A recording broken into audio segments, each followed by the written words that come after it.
Everyone says that you can run a seven-figure business while working 20 hours a week, but nobody actually tells you how. They skip the delegation, they skip the systems, they skip the uncomfortable shift that you have to make. And for most entrepreneurs, that kind of freedom feels like a fantasy because right now, your business consumes your mind, your energy, and your time. It's the first thought when you wake up in the morning and the last one when you fall asleep. But the truth is that it is possible, but only if you build your business the right way. And before we dive in, I want to make something very clear. You are not your company. Your company is something that you build, not who you are. Too many founders, they blur the line, and that's what actually leads to burnout, fatigue, and stalled growth. Because when somebody asks you, what do you do? What they're actually asking is, who are you? And for us entrepreneurs, it hits differently because our business are our babies. Our work becomes our identity. But this fusion of identity creates a dangerous vulnerability. When your business are facing challenges, you take this personal. Challenges are external, not attacks on your self-worth. This is why this is the first mental mode that we are approached, and perhaps the most important one. Because everything you do, if you don't get this right, would eventually lead out to the same place, burnout. And when you create this separation, you will have no more a blur identity that leads to burnout and distort your growth. Your challenges, as I said, starts being external and not attacks on your self-worth. It doesn't feel like a failure anymore. And your personal brand becomes portable and valuable, like a holding company to all your ventures. Now, following with the next mental mode, value over cost. And I see so many entrepreneurs get stuck with this cost-focused mindset. They always think, what is the cost? Instead of thinking, what's the ROI? Top founders don't ask how much does it cost. They ask, what is the ROI? If I expend X here, what multiple of X would I get in return in other area of my business? And Warren Buffett expressed this perfectly. Cost is what you pay for. Value is what you get in return. So focus on investments with high returns, hire the most talented people, and pay above market if it's needed. When it comes to talent, the average entrepreneur hires what they can afford, and this is a huge mistake because visionary founders, they hire the best they can get, even if it means paying a little bit extra than what you were expecting or paying a little bit extra of the market. That is because they know that an A player can 10x the output than an average employee. So in the long game, this investment will get definitely the highest ROI. And lastly, pay for education, that being coaching or projects or masterminds or whatever it may be. It would definitely produce a value over a lifetime and not just the cost that you're paying it right now. But the reality is that this approach only works if you pair it with the next one that we're gonna see, the compounding commitment rule. If you can't commit to working on something consistently for at least 18 months, don't start it at all. The reality is that we live in an instant gratification culture. You post something and you immediately want likes, comments, engagement, even a few sales. You do your first product launch and you expect instantly sales. You start your business and within 3 months you're not making $10,000 a month and you feel frustrated, you feel like you are a failure. That couldn't be further away from the truth. The reality is that it takes time, and I do understand that many gurus out there are saying that if you apply their framework within 1 month, they're gonna be making 100K without working practically anything. And that's just simply not true. Because the harsh reality is the things, they take time to create a compounding effect. Many YouTubers or many other people that you may think they're overnight success, they grinded for years. That SaaS company that is killing it right now, they develop and iterate the product maybe even for years.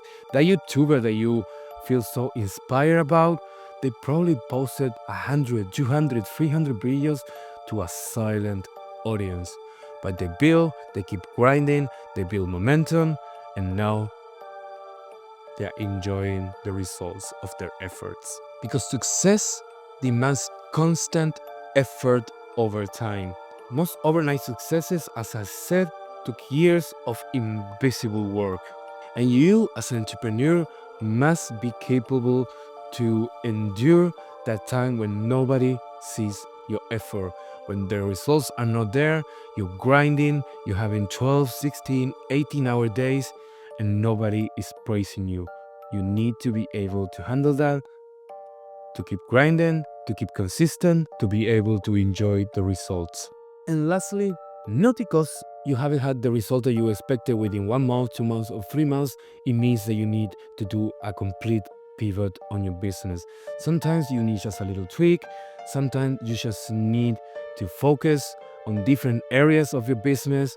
But if you every 2 or 3 months of not having results, you're gonna be pivoting your entire focus and your entire business, let me tell you, you're gonna be in that endless loop of failing and starting again. Because you need to pick your focus and then stick with it relentlessly.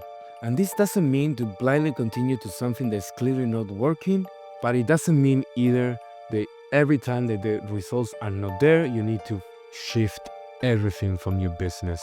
So remember, if you cannot keep consistent for at least 18 months, maybe it's a sign that you shouldn't start it at all.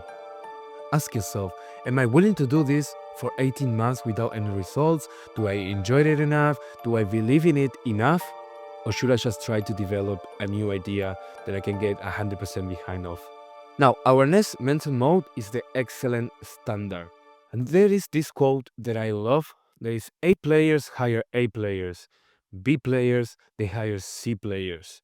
And quality drops as you grow unless you defend your standards. And somebody who get this completely right was Steve Jobs. Because as your organization grows, there's a natural tendency for the average of quality to slow down.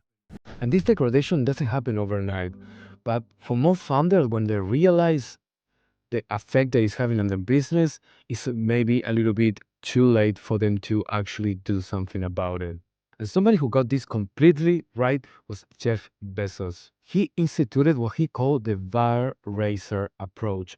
And for every new hire that was coming to his company, there was a designated bar raiser, as he called it, from a different department, make the assessment if this new hire was going to raise the bar, sustain the standard, or drop the ball. And this creates an institutional safeguard to maintain your quality and the quality of your hires or any other department as high as possible. Because your quality drops as you grow unless you defend your standards. You need to make excellent criteria explicit, and of course, it's a non-negotiable, and you need to address it in your hiring process. And as I say, the raise the bar, every new team member must be better than the average. Following with the next mental mode is the curation system. We are drowning in content but starving for actionable wisdom. Information overload is a constant for our life as an entrepreneur. There is no way around it.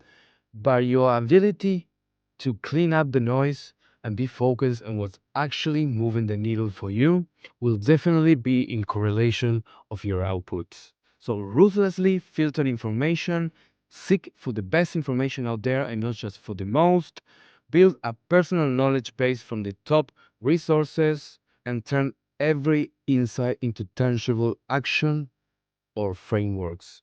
Most founders just consume informations randomly.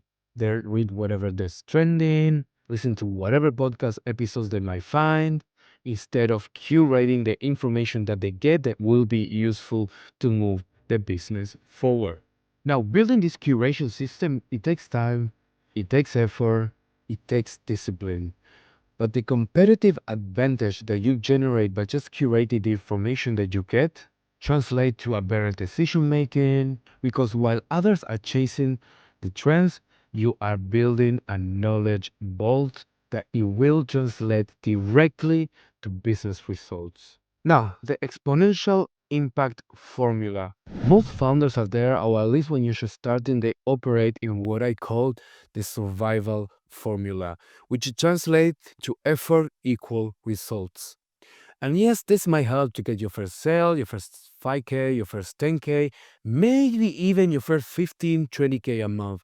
But if your ambition is to go further the 10K, the 20K, 50K mark, or even until the 100K milestone, then that formula is simply just not gonna work anymore because you're gonna max out your time, you're gonna burn out, and you're gonna build yourself a velvet prison. But this formula, this approach has a flaw, which is it doesn't scale. As your company grow, the formula is not gonna work anymore, and it's gonna max out your time, and it's gonna cap your business growth. So let me present you the exponential impact formula, what effort plus team times systems equals the result. I'm not gonna come here and tell you you need to work less, just work 4 or 5 hours a week and everything is gonna be all fine. If you wanna work 40 hours a week, 60 hours a week, or 20 hours a week, is completely up to you. But let me tell you, regardless of what your decision is, this formula is gonna help you to either reduce your working time or increase your revenue and growth, or it's gonna make you more effective. The hours that you have, even if it's 40, 60, 80, they're gonna be laser focused on what really moves the needle. And there's really no working around that. So, direct effort doesn't scale, it burns you out. Your output multiplies with great people and processes. True founder freedom is when your business thrives without you. That's why you need teams, delegation systems and frameworks and SOPs for everything to work in autopilot with or without you. Now you got the time and the mental space to drive more revenue, get more clients, tweak your content strategy, or simply just enjoy your life. As we are approaching the end of this framework, let's just put it all together. Change how you think, and you'll change what you build. And I know it might sound like a clingy quote, but it is something that for me, it definitely brought so many results that I cannot really express, because at the end, what we think is what we do, and what we do is gonna definitely affect our business in the short term and in the long term as well. So begin with your identity separation, shift to value-based decisions and raise your standards, compound your efforts and curate for actions, and leverage team system for exponential results. And I know all of this might sound a little bit overwhelming, that it's just too much, how do I start? The first thing that I want to say is don't start with all of them together, start with the first, then when you feel comfortable, you follow with the second, the third, the fourth. You don't need to build everything at once, because it's gonna be counterproductive. Just go one by one, slowly and steady, and I swear to you that it's gonna change how you approach your business forever. But if you still feel like you need a little bit of extra help, extra accountability, or whatever it is maybe that is slowing you down, this is exactly why I created my free work community, Founders Plus, where I help entrepreneurs just like you with their daily bottlenecks, problems, or whatever it may be. I also share free resources weekly and a weekly newsletter to help you scale your business the burnout free way. The link is going to be in the description. It's free to access. There is a waitlist to keep the group curated. Apply with the link in the description, and I'll see you inside Founders Plus.